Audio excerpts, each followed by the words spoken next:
Arrestohet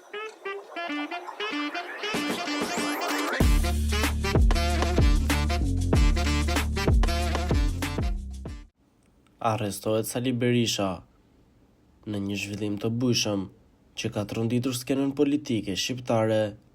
Prokuroria e posaçme kundër korrupsionit dhe krimit të organizuar ka thirrur për deklarat ish-kryeministrin e Shqipërisë, Sali Berishën. Ky lajm vjen në një moment veçanërisht delikat për politikën shqiptare, vetëm pak ditë pas arrestimit të kryetarit të Bashkisë së Tiranës, duke treguar një intensifikim të veprimeve nga strukturat e drejtësisë së re.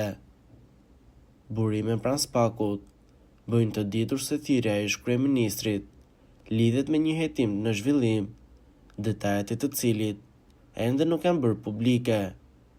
Megjithatë, informacionet e para sugjerojnë se prokurorët e posaçëm kanë mbledhur një sër provash që kërkojnë sqarime nga ana e Berishës.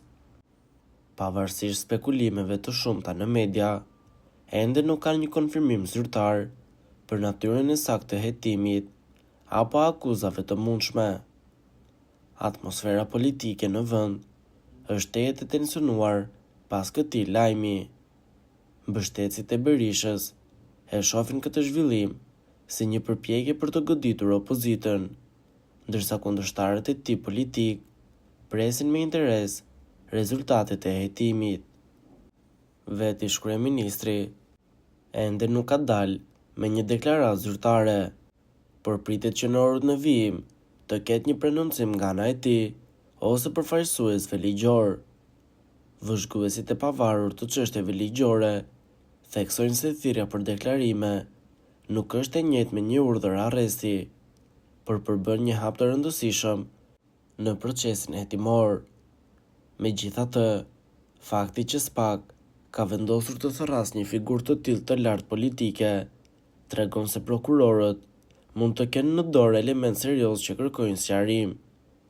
Në ditët në vijim, pritet që situata të marrë një drejtim më të qartë, ndërsa SPAK vazhdon procesin hetimor. Vëmendja e të gjithë spektrit politik dhe opinionit publik është e përshëndruar te zhvillimet e ardhshme, të cilat mund të kenë një ndikim të thellë në të ardhmen politike të vendit. Mediat dhe analistët vazhdojnë të ndjekin nga afër çdo zhvillim, ndërsa presin me shumë detaje zyrtare nga institucionet përkatëse të drejtësisë. Po ju, çfarë mendimi keni mbi këtë situatë? Komentoni mendimin tuaj dhe mos harroni të na bëni subscribe.